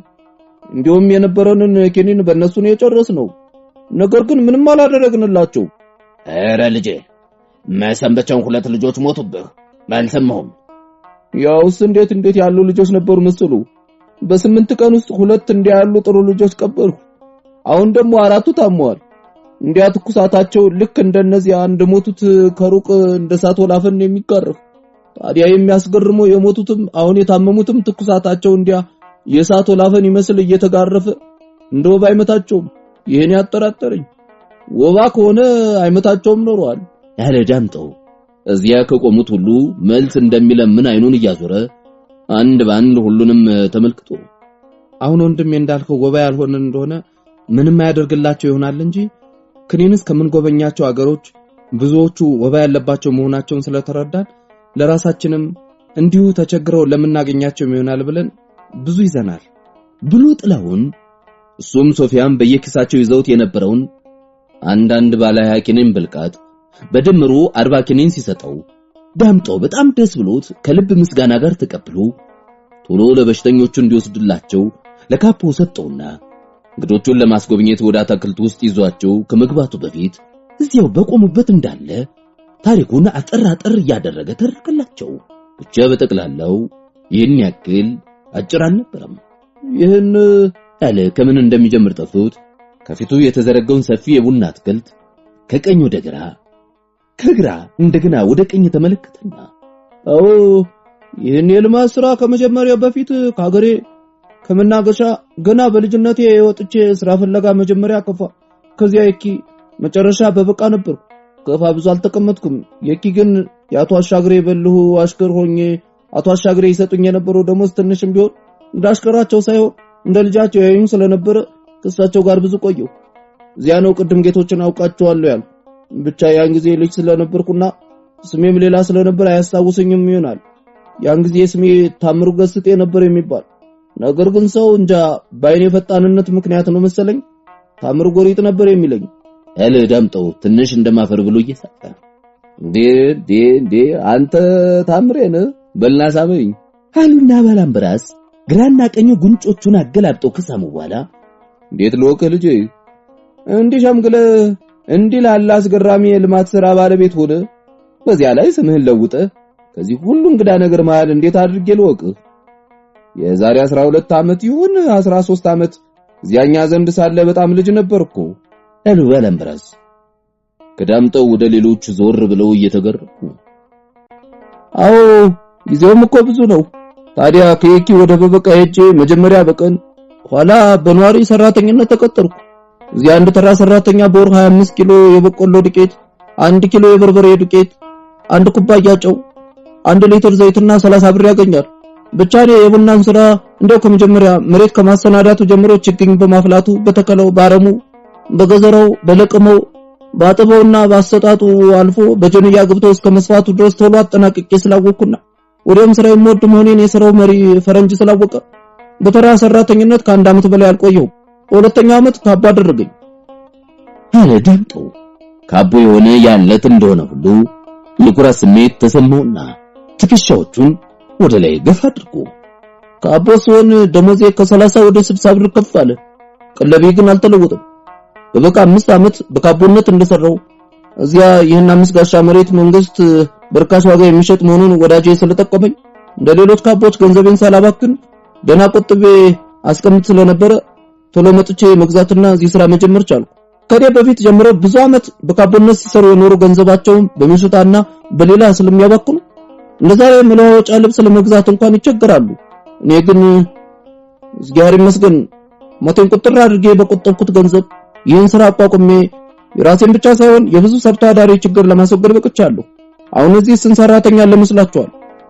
አዲስ መሬት ስናሰናዳ ለምንጣሮና እንዲሁም ቡና በሚለቀምበት ጊዜ ለለቀማ ከሩቅና ከቅርብ ከሚሰበሰበው እጅግ ብዙ የቀን ሰራተኛ ሌላ እዚህ ቤት ተሰርቶላቸው የሚቀመጡ 40 ነዋሪ ተራ ሰራተኞችና 4 ካቦች አሉ። ለካቦች የሚከፍላቸው ልክ በበቃ ፈረንጆች እንደሚከፍሉት ነው። ለተራ ሰራተኞች ግን እንደውም እዚህ ነው የሚከፍለው ይሻላል። ለአንድ ሰራተኛ ሰው በ25 ኪሎ የበቆሎ ዱቄት ያለመውቃቱን በበቃ በተራ ሰራተኝነት ስራ ስለሞቅ እዚህ የሚሰጠው የበቆሎ ዱቄት በወር ከ33 ኪሎ በላይ ወይም ለ3 ወር 1 ኩንታል ነው። ሌላው ያው እንደ በበቃው ነው። ደግሞ ከሁሉም ባሰብኩ ቁጥር ደስ የሚያሰኘኝ ከበበቃ የልማት ድርጅት በቀር እንደምታውቁት በዚህ ዙሪያ ሁሉም በአመት አንድ ጊዜ በደቦ ጫካ ለማስመንጠር ወይም የጫካ ቡና ለማስጠረግ የሚጠራውን ብዙ ህዝብ ንፍሮና ቦርዴ ጋብዞ ማሰናበት ነው እንጂ እንዲህ ነዋሪ ሰራተኛ በብዛት ቀጥሮ ቀለብና ደሞዝ እየከፈለ የልማት ስራ አቋቁሞ ማሰራት በፍጹም የተለመደ ስላልሆነ ለዚህ አይነት አዲስ ስራ በዚህ ዙሪያ በመኖር አበሾች መካከል ጀማሪውን የሞኔ ነው ያለ ዳምጠው አሁንም ትንሽ ትከሻውን ወደ ላይ ገፋ አድርጎ በኪም ጌቶች እንደሚያውቁት እስካሁን እስከ ቅርብ ጊዜ ድረስ ንፍሮና ቦርዴ እያሰናዱ በደቦ ካልሆነ ስራ አሰርቶ አንድ ሳንቲም የሚሰጥ ክፍል እንኳን አልነበረም። አሁን በቅርቡ ብቻ አቶ ጥላሁን ፈይሳና ወይዘሮ ሶፊያ የሚባሉት ባልና ሚስት ከመጡ ወዲህ እዚያ ነገር ሁሉ ተለውጦ አሁን እንደምሰማው የኪ ያለ ገንዘብ መስራትና ማሰራት ከሰው ሐሳብ እንኳን እየጠፋ ሄዷል ይባላል። ዳምጠው ገና የኪን ስም ሲጠራ ሶፊያም ጥላሁንም ልባቸው ፈጥኖ ይመታ ጀመር። አቶ ጥላሁን ፈይሳና ወይዘሮ ሶፊያ ካለ በኋላ ግን እንዲያው ድምጽም ብቻ ነው እንጂ ምን እንዳለ ለይተው መስማት አልቻሉም። ባላምበራስም ደነገጡ። መቼስ የኪን ነገር እዚያው ለሚኖሩት ለጌቶች መንገር ለቀባሪ ማርዳት እንደሚሉት ምን እንዳይሆን ነው እንጂ አቶ ጥላሁንና ወይዘሮ ሶፊያ በዚህ አጭር ጊዜ ውስጥ የሰሩት ማንም በየትም ሰርቶ የማያውቀው ነው እኮ። እዚያ የተሰራውን ሁሉ አንተ አይተዋል? አዎ አይቼዋለሁ እንጂ ደህና አድርጌ አውቀዋለሁ። ጌቶች እንደሚያውቁት አቶ አሻግሬን ለካ እንደ አባትዬ ስለማያቸው እሳቸውን ለመጠየቅ አንዳንድ ጊዜ የኪስ ሄዳ አይዋለሁ። በዚህ ዓመት እንኳን ካንዶር በፊት ነው መሰለኝ ሄጄ ነበር ሲል ሶፊያ የቆመችበት መሬት የሸሻች መስሎ ተሰማትና እጇን ወደዚያ ወደሚሸሸው መሬት ሰዳ ይዛ ተቀመጠች። ወዲያው ግንባሯ ሲውዛና ከዚያም ላብ ሲንጨፈጨፍ ይታይ ጀመር። አቶ ጥላሁንንና ባለቤቱን ወይዘሮ ሶፊያን ታውቃቸው ኖሯል ያሉ ባላምበራስ አሁንም እኔ አይደሉም እንዴ እንዳይላቸው አፋቸው እየፈራ ደግሞ በዚህ ክፍል እነሱን የማያውቃለ አነጋግራቸዋል ወይ ማነጋገርስ አላነጋገርኳቸውም እንደው በዝና ነው እንጂ አውቃቸዋለሁ ያሉ ለመገናኘት እንኳን እድል አላጋጠመኝም። እዚህ ለስራ እየቸኮልኩ የኪ እንደው ደርሶ ለመመለስ ካልሆነ ውዬ ያደርኩበት ጊዜ የለም። ብቻ ዝናቸው እንደና አድርጌ ጠግቤዋለሁ። አዎ ግሩም የሆነ ስራ ነው የሰሩ ያሉ ባላምበራስ ውስጣቸው ታምቆ የቆየውን ጭንቀት በረጅሙ ተንፍሰው አስወግደው እና ታዲያ እዚያ ስትመለስ እንደውም አላያቸው ማለት ነው አሉ ውቅሳስ መስለው ወዲያው አለማየቱን ሙሉ በሙሉ ለማረጋገጥ። አሁን እንዳልኩት እዚያ ለስራ እየቸኮልኩ እዚያ ሄጄው የማድርበትንና ከነሱ ጋር የምተዋወቅበትን ቀን ስቆጥር እንኳንስ በቅጡ ተዋውቄ ሐሳብ ለመለዋወጥ እንደውም ሳላያቸው ቀረው። አይ ደግ አላደረክም። ታያቸውና ብትተዋወቁ በጣም ተወዳቸው ነበር። አዎ እጅግ መልካም ሰዎች ነበሩ አሉና ባላምበራስ አይኖቻቸውን ሳያረግቡ ለአጭር ጊዜ ፊት ለፊት ሲመለከቱት ቆይተው ነይት የደከመሽ አሉ። ወዲያው ሶፊያ ወደ ተቀመጠችበት ዞር ብለው አይዞሽ አትፍሪ አማን ነው የሚል መግለጫ ከአስተያየታቸውና ከፊታቸው ሁሉ እየተነበበ ደህና ነኝ አለች ሶፊያ። ምንም እንኳን የሚያስደነግጥ ነገር አለመኖሩን ሁሉም አማን መሆኑን ብትረዳ ጽኑ ትኩሳት እንዳለባት አሁንም ገና ላባ በግንባሯ ጨፍፍ እንዳለ ይህ የቡና ልማት ከሩቅ መጥቶ ሊያዩት የሚገባ መሆኑን ጌታ ግራዝማች እያደነቁ ሲናገሩ ሰምታ ለማየት ስለጓጓች እኛ ስንመጣ ቅሪ እንዳትባል መታመሟ መግለጽ አልፈለገችም እንጂ ታማ ነው እኮ ያደረችው ያለ ጥላሁን የምሽቱን ብርቱ ድንጋጤ በሽታ ለማስመሰል እሱ ግን ምንም እንኳን መጀመሪያ ዳምጠው የኪንና የሱንም የምሽቱንም ስም ሲጠራ ቢደነግጥና ለአንድ አፍታ ልቡ እንደመሸበር ቢል ወዲያው ሰውነቱን ገዝቶና ልቡን ሞልቶ ባላምበራስና ዳምጠው የተለዋወጧቸውን ጥያቄዎችና መልሶች በጥሞና ማዳመጥ ችሎ ነበር። አሁን የኪን ነገር እናቆየውና ለማየት ስለመጣችሁለት ስለኔ ቡና የጀመርነውን እንጨርስ። ብቻ እንግዶች ጊዜ ካላችሁ ከዚህ ይልቅ ሊታይ የሚገባው የኪ የተሰራው ልዩ ስራ ስለሆነ ጌቶች ወስደው ቢያሳያቸው በጣም ደስ እንደሚላቸው እርግጠኛ ነኝ። ስለኔ ስራ የሆነ እንደሆነ ቅድም እንዳልኩት ይህን 5 ጋሻ መሬት ገዝቼ እዚህ ስፍራ ከጀመርኩ 5 ዓመት ሆነኝ። በዚህ በ5 ዓመት ውስጥ ያለማውት የምታዩት 2 ጋሻ ነው። በዚህ በምታዩት ቡና በተተከለው መሬትና ከሶዲያ በሚታየው ጫካ መካከል የሚመስለው ክፍት ቦታ ተመንጥሮ ተለስልሶ እንደዚህ በፊታችን ሰኔ ለተከላ የተሰናዳ 1 ጋሻ መሬት ነው። የተረፈውን 2 ጋሻ መሬት እግዚአብሔር እድሜውን ከጤና ጋር ከሰጠን እድሜና ጤና ካልነፈገን በሚከተሉት 2 ዓመቶች ተክለን ለመጨረስ እናስባለን። ወደፊት ያለው ስራ እንዳለፈው አይከብድም። መጀመሪያው ላይ መስሪያውንና ማናቸውንም ለስራ የሚያስፈልገውን ነገር ሁሉ ማጠረቃቀሙ ሁሉንም በፈርጅ አሰናድቶ ድርጅቱን ማቋቋም ጊዜ የሚወስድ ነገር ነው። መስሪያው ከተሰናዳና ድርጅቱ ከተቋቋመ ሌላው ስራ ያን ያክል ጊዜ አይወስድም። አሁን እንግዲህ ካልደከማችሁ አንድ ነገር ላሳያችሁ። መቼም የተተከለውን ቡና በሙሉ ለማየት ከዚህ ከቆምንበት ከፍተኛ ቦታ የተሻለ ሁሉንም ከፍቶ ሁሉንም ዘርግቶ የሚያሳይ ስለሌለ እዚህ ሆናችሁ ያላያችሁት ምንም የለም። ስለዚህ ወደ ቡና ማጠቢያው ወደ ማስጫውና ወደ ችግኝ ማፍያው ብንሄድ ይሻላል። ወደዛ ስንሄድ በአትክልቱ ውስጥ ስለሆነ የምንሄድ እግረ መንገዳችን እያንዳንዱን ቡና በቂ ምግብ በቂ አየርና ፀሐይ እንዲያገኝ አንዱ ከሌላው ምን ያህል እየተራራቀ እንደተተከለ ከበሽታና ከልዩ ልዩ ጎጂ ነገር ሁሉ ነፃ እንዲሆን የስሩ ዙሪያ በሰፋፊ ተኮትኩቶ ላዩ ከጭራሮና ከማይረባ ትርፋትርፍ ሁሉ ተገዝሮና ጸድቶ እንደተጠበቀ እንመለከታለን። በዛ ስንመለስ አሁንም ካልደከማችሁ የሰራተኞችን ሰፈር አሳያችኋለሁ። ብቻ ዛሬ ወር ስለሆነ በሰፈሩ ታማው ከቀሩት በቀር አንድ ሰራተኛ የለም።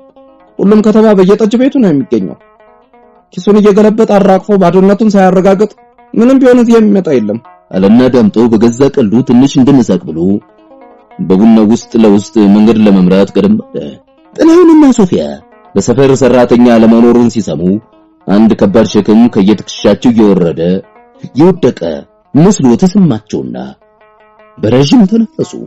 በቡናው ውስጥ ለውስጥ ሲያልፉ ከየሁለቱ የቡና መስመሮች መካከል ባለው 3 ሜትር ከፍታ ላይ ቆመው አይኖቻቸው ኒያን በቀኝና በግራ ያሉ የቡና መስመሮች ቁም ለቁም ተከትለው የራቁ በሄዱ መጠን መስመሮችም እየጠበቡ ሲሄዱ ይቆዩና መጨረሻው ላይ እንደ ጦር ጫፍ አንዱን ይጠፋሉ። ሐሳቡም አካልን በቆመበት እንዳለ ትቶ ከመስመሮች ጋር ሲሄድ ይቆይና እነሱ በጠፉበት እዚያ አብሮ ጠፍቶ ይቀራል። ያንዳንዱ የቡና ተክል ራስ ገባዳ ሆኖ ተሸካሚ ክንዱ እንዳይጎዳና በመጨረሻም ስብራት እንዳይደርስበት ከታች ሰፋ ከላይ ሰብሰብ እያለ ተገዝሮ ግንዱ የሻገተ ወይም የሽበት ምልክት አይታይበት ደንጃፉ አንድ የደረቀ ጭራሮ ወይም የገረጣ የጠወለገ እንኳን ቅጠል የለበት ፍጹም ንጹህ ፍጹም ጤናማ ነው። ምንም እንኳን ጊዜው አበባ ረግፎ ፍሬ ጎልቶ የሚታይበት ቢሆንም እንዲያው ያን ለምለም ዛፍ ሁሉ ከሸን ፍሬው ጋር እንዲያ ሰልፉን አሳምሮ ማየቱ ብቻ በደስታ ያስገራል። በዚያ ራራ ቆላ እዚያ ልምላሜ ውስጥ መገኘቱ እንዲያው ያን ልምላሜ ማየቱ ብቻ ሳይጠጡ ጥም ይቆርጣል፣ ያረካል። እንግዶቹ ያላዩትን ሲያዩ እንዳይመሽባቸው ባይሰጉ ነው እዚያው መቆየት እንዴት በወደዱ ነበር። ከቡናው አትክልት እንደተወጣ ከሰራተኛ ሰፈር በግርጌ ቡና ማጠቢያው ማስጫውና የፍል ወይም የችግኝ ማፍያው በአንድ ላይ በሾም ሽቦ የታጠሩበት ቢያንስ አንድ ሩብ ጋሻ መሬት የሚሆን ቦታ ይገኛል። ዳምጠው የቡና መፈልፈያ ሞተር ለመትከል ገና በመሰናዳት ላይ ስለነበር ለጊዜው 2 በእጅ የሚዞሩ መፈልፈያ መኪናዎች ብቻ ነበር የነበሩት። ከሰራተኞች ሰፈር ራስጌ ተነስቶ ከሱ መሬት ጋር እየተዋሰነ አልፎ ከሚሄደው ትልቅ ጀረት ውሃ በቦይ መልሶ አምጥቶ በሰራው ሰፊ ማጠራቀሚያ እንዲከማች አድርጎ ከዚያ ያ ውሃ በሻንዳ እየወረደ መንገዱ የተቋጠሉትን እሸት ቡና በእጅ ለሚዞሩት መኪኖች ያቀርባል። ከዚያ የተፈለፈለው ፍሬ ወደ ማብኪያው የሲሚንቶ ገንዳ እንጎለፈቱ ወደ ውጪ ለየብቻ በውሃ እየተነዱ ይሄዳሉ። የተፈለፈለው እሸት ቡና በሚወካበት ገንዳ ውስጥ 36 ሰዓት ከቆየ በኋላ መገደቢያው ሲከፈትለት እንዲሁ በውሃ ተነርቶ ቀጥሎ ወዳለው የሲሚንቶ ማጠቢያ ገንዳ ይተላለፍና እዚያ ከወለላው ሙልጭ ብሎ እስኪጠራ እየታጠበ በሚደርቅበት የሽቦ አልጋ ላይ ይወሰዳል። ጎለፈቱ ግን ወደ ውጭ ወጥቶ ከደረቀ በኋላ ተኮተኮተውን የቡና እግር የበጋ ፀሐይ እንዳይጎዳውና የመሬቱንም እርጥበት እዚያው እንዳለ እንዲጠብቅ በኩትኳታው ላይ በሰፊው ይነጠፋል። ወዲያውም እዚያው ቆይቶ ካፈሩ ጋር ሲደባለቅ ማዳበሪያነቱ እጅግ ተፈላጊ ነው። ዳምጠው በሸቱ እየፈለፈለ ከሚያጥበው ቡና ሌላ እንዲሁ ከነጎለፈቱ በሰፊ የሲሚንቶ አውድማ እያሰጣ የሚያደርቀው በርከት ያለ ጀንፈል ቡናም እንዳለውና ለሱም ቢሆን ገና ወፍጮ ስላልተተከለ ወደ በበቃ እየጫነ እዚያ ፈረንጆች በዋጋ እንደሚፈጭሎት ለእንግዶች ነገራቸው። የጊዜው የቡና ለቀማ ጊዜ ስላልነበር የሚታጠበውንም ሆነ ጀነፈሉን ቡና እንደየስነ ስርዓቱ በቃል ከመተረክ አልፎ ጎብኚዎቹ በአሰራር ሊያሳያቸው ስላልቻለ በጣም ያዘነ መሆኑን እየገለጸ ወደ ፍል ችግኙ ማፍያ ይዟቸው ሄደ። ዳምጠው ፍል ሲያፈላ በዚህ አካባቢ በተለምዶ እንደሚደረገው እንዲሁ የተገኘውን የቡና ፍሬ ወስዶ ተቆፍሮ በተደለደለለት መደብ ማፍሰስ ወይም መዝራት አይደለም። የለም እንዲህ አይደለም። ሁሉ አስቀድሞ ዘር መረጣ ጥንቃቄ የሚያስፈልገው ነገር ነው።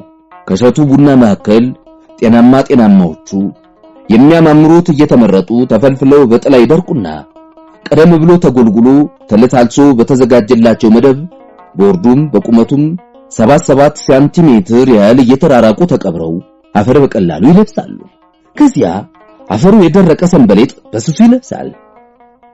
እዚያ መደብ በእያንዳንዱ ዘር ማህፀን የተኛው የቡና ጽንስ ዳምጠው በብርቱ ጥንቃቄ በብርቱ ትጋት የፀሐይ የአየር የውሃና የአፈር ምግቡን በሚያስፈልገው ጊዜና በሚያስፈልገው መጠን እየመገበው 40 እስከ 50 ቀን ከቆየ በኋላ ፋፍቱ ይወለድና ሁሉም ኃይሉን ለማሳየት እንደሚፈልግ ሁሉ የወላጅ እናቱን ሬሳ ከተቀበረበት ይዞ ወጥቶ በየራሱ እየተሸከመ ከየጉድጓዱ አፍ ላይ በሰፊው ቆሞ ይታያል።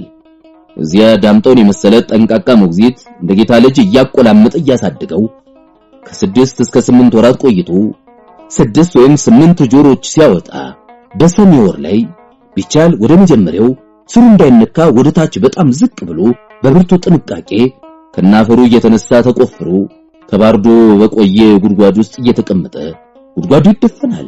2-3 ጊዜ ቦታ እየለዋወጡ ማጋዝ የሚሉት ነገር በዳምጠው ብርዬ ዘንድ የለም።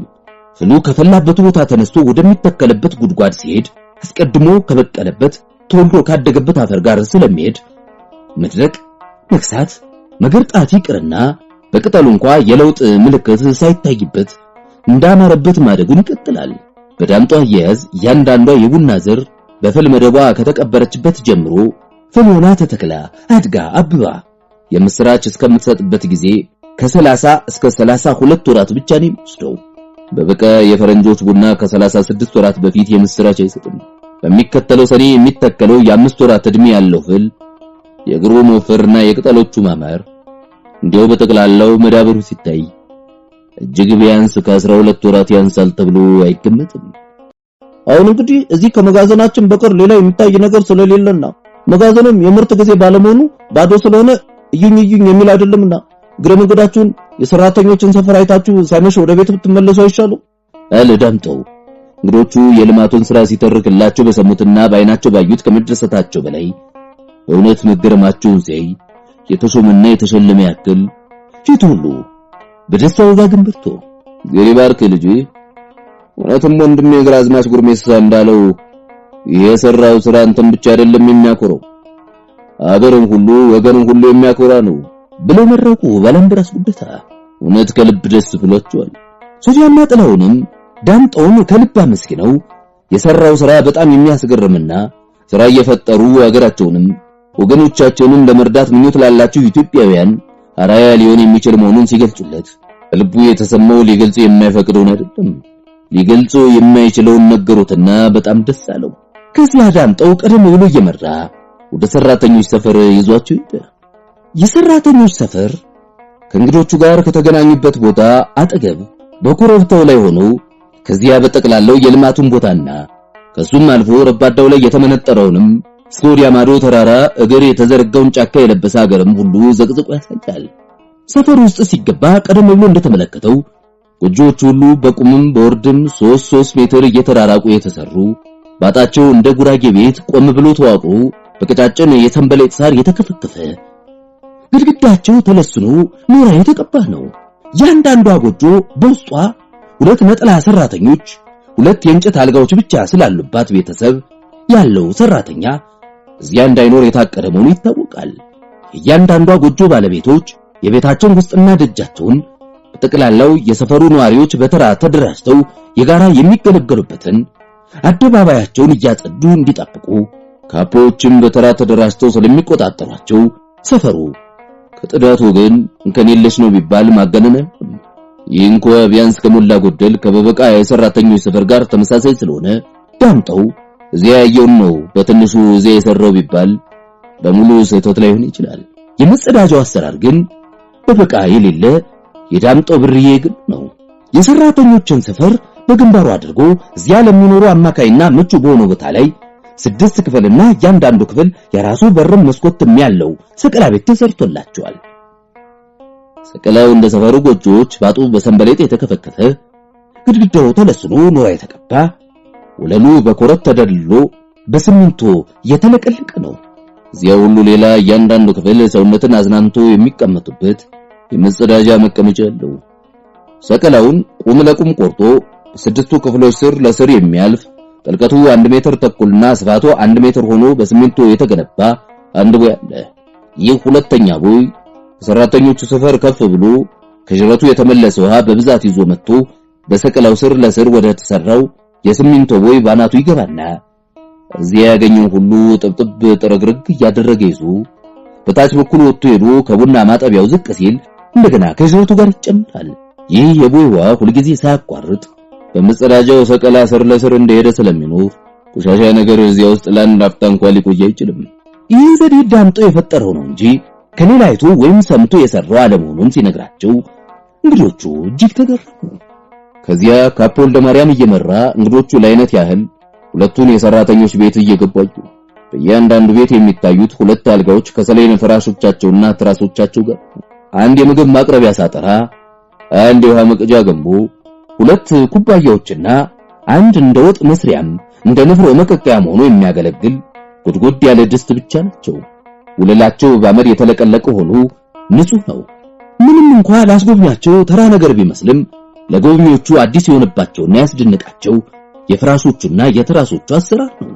ያንዳንዱ የሰሌን ፍራሽ ባልጋው ልክ ነጠላ ሳይሆን በጥፉ ተሰርቶ የደረቀ ሰንበሌጥ ሳር አገዳው ከውስጡ ተለቅሞ ተከልቶ ቅጠሉ ብቻ እዚያ ውስጥ ግጥም ብሎ ሞልቶ ከራስጌና ከግርጌ ድሮንም በጥፎ ሲሰራ ግጥም በመሆኑ ከጎንና ከጎኑ ብቻ ክፍቱን እንደ ኮፋዳ እስበሱ አጋጥሞ ሰፍተውት ግሩም የሆነ ፍራሽ ሆኗል።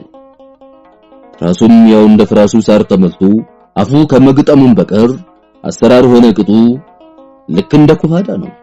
ሰሌን ፍራሽና ትራስ ብዙ ሳይደክሙና ምንም ሳያስወጡ በቂ ምቾት የሚሰጡ መሆናቸውን በመመልከት እንግዶቹ ዳምጠውን አደነቁ። እሱ ግን የእንግዶቹን አድናቆት እንደ ቀልድ ቆጥሮት ይስቅ ነበር። እንግዶቹ ጉብኝታቸውን ፈጽመው ወደ ከተማ ሲመለሱ በዚያው በሽተኞቹን አይተው ለማለፍ መጀመሪያ ሁለት ሆነው በአንድ ቤት ወደ ተኙት ሄዱ። እውነትም ዳምጠው እንዳለው ሁለቱም ትኩሳታቸው እንደ እሳት ወላፈን ይጋርፋል። ትኩሳቱ መበርታት ሌላ ፊታቸው አለፍ አለፍ እያለ ጉረብረብ ያለ ክብ ነገር ሞልቶበት ይታያል። ወዲያውም በጠቅላላው ፊታቸው ማበጡ በተለይ በአይኖቻቸውና በከንፈሮቻቸው ላይ ጎልቶ ይታያል። ይሄ ነገር ወባ አይመስለኝም ማለት ጥላሁን በእንግሊዘኛ ጎንበስ ብሎ የሁለቱንም የተጉረበረበ ፊት ከተመለከተና እጃቸውን እየያዘ ትርታቸውን ከሰማ በኋላ ሶፊያ ወዳለችበት ዞር ብሎ እኔንም አልመሰለኝም አለች። እሷም እንዲሁ በእንግሊዘኛ። ከዚያ ወጥተው ሶስተኛው በሽተኛ ብቻውን ወደተኛበት ቤት ሲሄዱ ገና በውጭ እንዳሉ ጩኸቱ ተሰማ። መቃዠት ከጀመረ 2 ቀን ወደው አለ ዳምጠው ሲገቡ። ወልደ ማርያም እየመራ ሶፊያና ጥላሁን ተከትለው ዳምጠው ኋላ አጃቢው ገቡ። አላምበራስ ጉደታና ግራዝማች ጉርሜሳ ቦታ ላለማጣበብ በውጭ ቆዩ። ጥላሁን ቀደም ብሎ የሁለቱም በሽተኞች ፊት እንደተመለከተ የዚያንም ለማየት ጎንበስ ከማለቱ ድንገት በጥፊ እንደተመታ ደንግጦ ቀና ካለ በኋላ ትንሽ አይኑን ሲያሻሽ ቆይቶ እንደገና አስተጋባና ተመልሶ ጎንበስ አለ። ብቻ መደንገጡ እንዳይታወቅበት ድንጋጤውን ለመሸፈን ያክል ተመልሶ ጎንበስ ቢልም ልቡ ስለተሸበረና ሐሳቡ ስለተበተነ መጀመሪያ እንዳሰበው በበሽተኛው ፊት ላይ ምን እንዳለ ለማየት አልቻለም። አቶ ጥላሁንና ወይዘሮ ሶፊያ እኔን ሊያክሙ ነው ያን ያክል ሩቅ መንገድ ተጉዘው የመጡ? እንኳን እነሱን አመጣችሁልኝ። እነሱ ታከሙ በቃ ድናለሁ አለ በሽተኛው ወደ ጥላሁንና ወደ ሶፊያ እያየ። ጥላሁን ምንም እንኳን መጀመሪያ ቢደነግጥ በሽተኛው የሚቃዥ መሆኑን አስቀድሞ ዳምጠው ሲናገር ስለሰማ እንደምንም ተጣጥሮ የድንጋጤ ምልክት በሰውነቱም በሁኔታውም እንዳይታይበት ለማድረግ ቻለ። ሶፊያ ግን ከበሽተኛው አፍ የወጡትን ቃሎች ስትሰማ ሰማይ የወረደ መብረቅ የመታት መስላትና ወዲያው በሰራ አካላቷ እንደ ኤሌክትሪክ ተሰራጭቶ የሚያንዘፈዝፍ ነገር ተሰማት።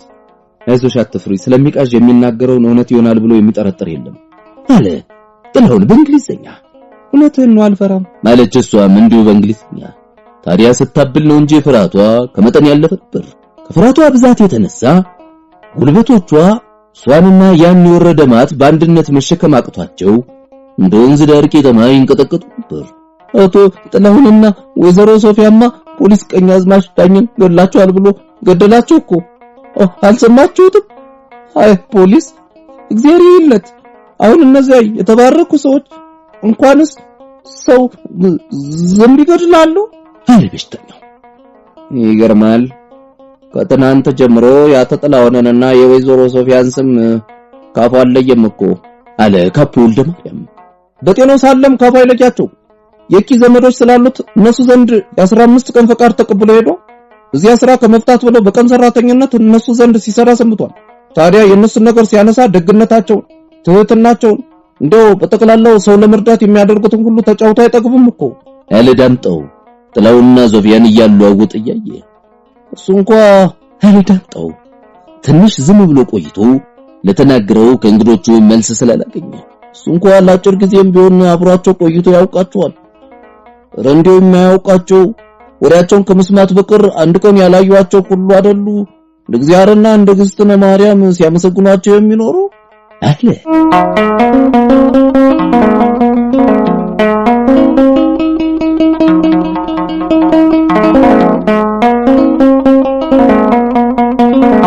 ከመንጆር ፖሊ ጉብኝት መልስ ሶፊያና ጥላውን በሽተኛውን ሊጠይቁ ገብተው ስላጋጠማቸው አስጊ ነገር ብቻቸውን ሆነው ለመመካከር እንዲመቻቸው በድካም አመካኝተው ወደሚተኙበት ቦታ ሄዱ።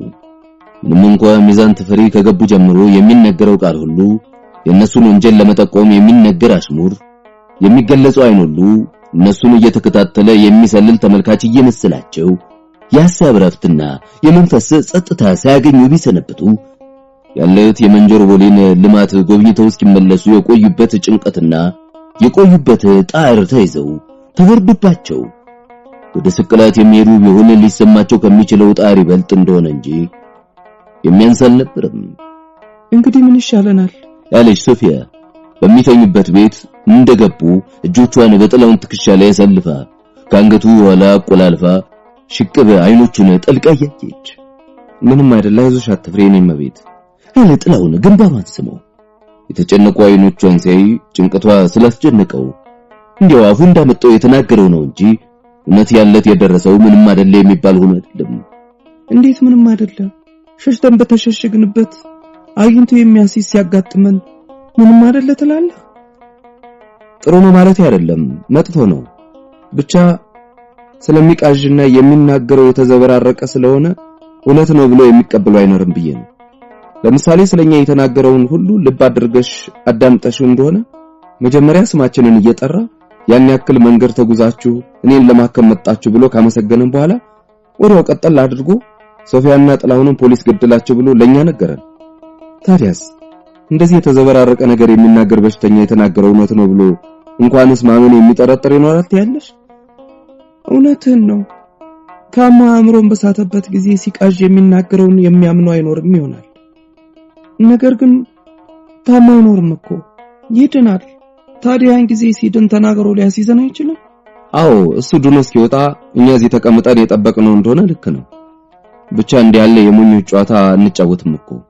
ቶሎ ከዚህ የምንሄድበትን ዘዴ ከአባባ ጋር መመካከር አለብን አለና አይኖቹን ከአይኖቹ አንስቶ ማዶውን አሻግሮ እያየ ትንሽ ሲያስብ ቆይቶ ይልቅስ ጠቆሞ ሳያዘዘን አይቀርም ብዬ ከሁሉም የምፈራው አንድ ሌላ ነገር ነው አለ እንደገና ተመልሶ አይኑን እያየ።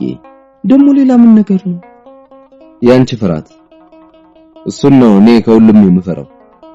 እሱን እንደምንም ብለሽ ማሸነፍ አለብሽ። በተረፈ በማንታወቅባቸው ክፍሎች እየተዘዋወርን እስከቆየን ድረስ ምንም የሚያሰጋን ነገር የለም። ይህንም ስል አሁን በእኔና ባንቺ የደረሰው ከባድ ፈተና ደርሶባቸው እንደኛ መሰወር ከሚፈልጉ ሁሉ የዚህ የደረሰባቸው ፈተና ስም በተጠራ ቁጥር ወይም ከሱ ጋር ግንኙነት ያለው ወሬ ሲሰሙ ለጊዜው የማይደነግጡ ይገኛሉ ማለት አይደለም። የማይደነግጥ ጨርሶ የሚገኝ አይመስለኝም። ብቻ ብርቶች የሚባሉ እንደ ያለውን ጊዜያዊ ድንጋጤ ያሳልፈው እሱን አሸንፈው ልባቸው ማረጋጋት የሚችሉ ስለሆነ አንቺም እንዲያብርቱኝ ማለቴ ነው። እንጃ እኔ ፈሪ ነኝ እንዴ? ፈሪ አይደለሁም እኮ አለች ሶፊያ አይኖቿን ፊት ለፊት ተክላ ትንሽ ስታስብ ቆይታ እንደገና ወደሱ ቀና አለችና አንቺ ፈሪ? የምን ፈሪ? ደፋር ብትሆኚ ነው እንጂ ፈሪ ብትሆኚ እንዲያ ትንቀጠቀጭ ይኖራል አለ ወገቧን እቅፍ አድርጎ እንደያዘ በገዛ ቀልዱ ከልቡ እየሳቀ። ተው አትሳቅ፣ እውነቴን ነው። ቀልድ አይምሰል፣ እውነቴን ነው። አስቤ አሰላስዬ ለወሰንኩት ነገር እንኳንስ አንድ ጊዜ 10 ጊዜም እየተመላለሰ የምሞት ብሆን አልፈራም። የምታምኝበትን ካልካድሽ፣ የምትወጂውን ጠላው ካላልሽ፣ የምትፈልጊውን ካልተውሽ ወይም ለመኖርሽ ዓላማ አድርገሽ በፊትሽ ያቆምሽውን ካልለወጥሽ ትገደያለሽ የሚባል ቢሆን ወደምገደልበት ስፍራ ቅር ሳይለኝ እንደውም እየዘመርኩ መሄድ እንደምመርጥ ይግባህ አለች። ለስላሳ የነበረው ስሜቷ ጠንከር ሲል በዓይኖቿም በፊቷም እየታየ እሱንስ አልጠራጠርም። ታዲያ ፈሪ ነሽ ያልከኝስ እንዴት ነው? እንጃ ለምታምኝበት ነገር ቆራጥ መሆንሽን አውቃለሁ። ብቻ ታዲያ ቀድም አቶ ዳምጠውም ያ በሽተኛውም የኛን ስም እየጠሩ ሲናገሩ ያን ያክል ያንቀጠቅጥሽ የነበረ ምንድነው? አለ ምሽቱ እንደማትፈራ እያወቀ ያለስ ያንቀጠቅጣት ላየው ነገር የሚሰጠው ስም ስላጣ ግራ ገብቶት እንጃ ምን እንደምትለው አላውቅም። ብቻ ፈሪ አይደለሁም። ምናልባት ከመጠን ያለፈ በጣም ጥብቅ የሆነ ጥንቃቄ ትለው እንደሆነ ለምሳሌ የሰወርኩት ሚስጥር ቢኖር እንዳይታወቅብኝ፣ ክፉ ነገር እንዳይደርስብኝ ወይም ከሰው ጋር እንዳልጣላ ጥብቄ ከመጠን ያለፈ ተጠነቀቃለሁ፣ እሰጋለሁ። ነገር ግን እንዳይደርስብኝ የተጠነቀቅኩት የሰጋሁት ወይም የተጠነቀቅኩበት ጥንቃቄን ሁሉ አልፎ የደረሰብኝ እንደሆነ ጋፈጣለሁ፣ እዋጋለሁ እንጂ አልሸሽም።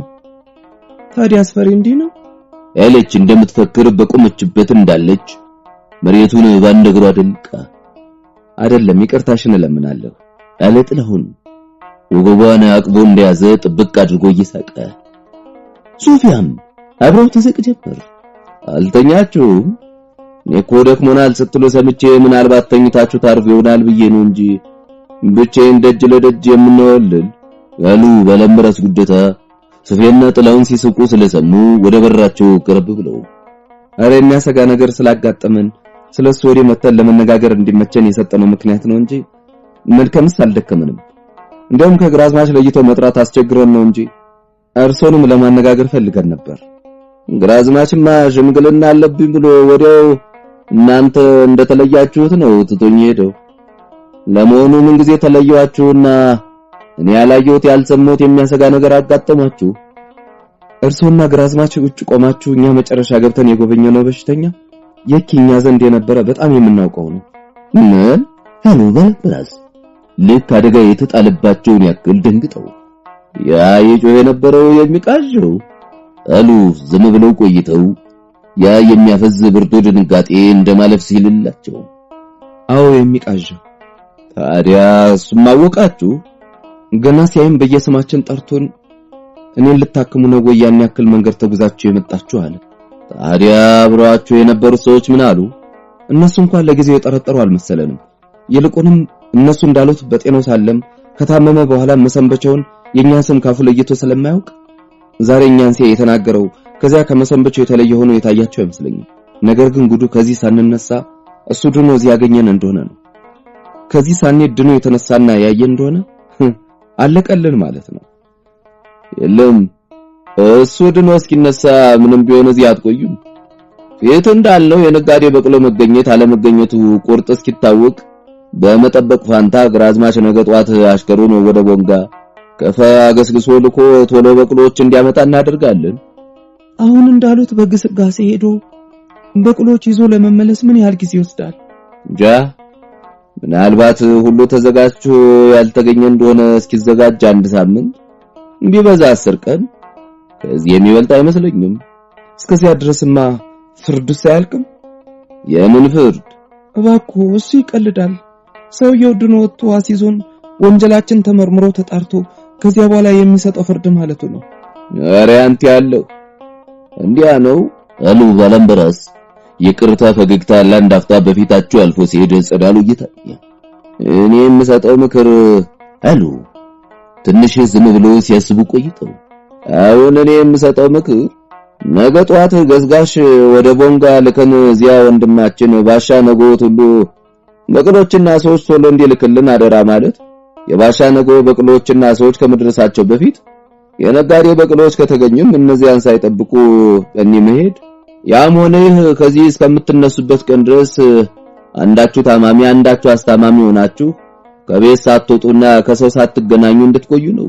በጣም ጥሩ ሐሳብ ነው አሉ ሶፊያና ጥላሁን እየተቀባበሉ በባላምበራስ ሐሳብ መስማማታቸውን እስበሳቸው በመተያየት ከገለጹ በኋላ እንግዲህ ከነገ ጀምሬ እኔ ታመማለሁ፣ እሷ አስታማሚቱ። የለም እኔ ነኝ የምታመመው። እኔ ማስታመም አላውቅም፣ እሷ ናት የምታውቅ። ስለዚህ እኔ ታምሜ እሷ አስታማሚ እንድትሆን ይዘዙልኝ። እግዚአብሔር ያሳየው አባባ አለ ጥላሁን የቀልድ አቤቱታውን ለባላምበራስ እያቀረበ። የዘመድ ዳኛ ያስታርቃል፣ ያስማማል እንጂ አያያይዝም። ስለዚህ ተስማሙልኝ አሉ በለምበረስም ወደ ሶፊያ እየተመለከቱ እንዲሁ በቀልድ። በእኔ ማየቱን አየሁ አባባ። እሺ ከፈቃዱ አለ በጣም በሽተኛዬን አስታምማለሁ። እሰይ እንዲያ ነው ባለቅን ያ ልጅ አሉ በለምበረስ እየሳቁ። በማግስቱ ቡንጋ ወደ ባሻ ነገት ሁሉ የተላከው ገስጋሽ ወግ ሲቀድ ተነስቶ ሄደ። ጥላውንም ጠዋት ከተኛበት አልተነሳም። ታመመ ተባለ።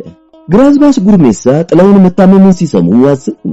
የበቅሎ ኪራይ ተገኝቶ እሱና ሚስቱ ቶሎ ከዚያ ሄደው ቢሆን ኖሮ ሲታመም እንዳልነበረ ሲታስባቸው የሚከራዩ በቅሎች ፍለጋ እንዳልተቸገሩ እንዳልደከሙ ሁሉ የበቅሎ ኪራይ እንዳያገኙ ያደረጉ እሳቸው እንደሆኑ ሁሉ እንዲያው ሊገባ በማይችል ምክንያት ለጥላውን መታመም ራሳቸውን እንደ ጥፋተኛ ቆጥረው የሊናው ቀሳድሩባቸው በብርቱ ሲቆረቆሩ ባላምበራስ ጉደታና ሶፊያ ሲሰሙ እነሱ ደግሞ በበኩላቸው ጥላውን ሳይታመም ለግራዝማች ስውር ለሆነ ሚስጥራቸው ታመመ ብለው እንዲህ ያለ አዘንና እንዲህ ያለ ብርቱ ቁርቋሬ ስላደረሱባቸው ብርቱ አዘን አደረባቸው።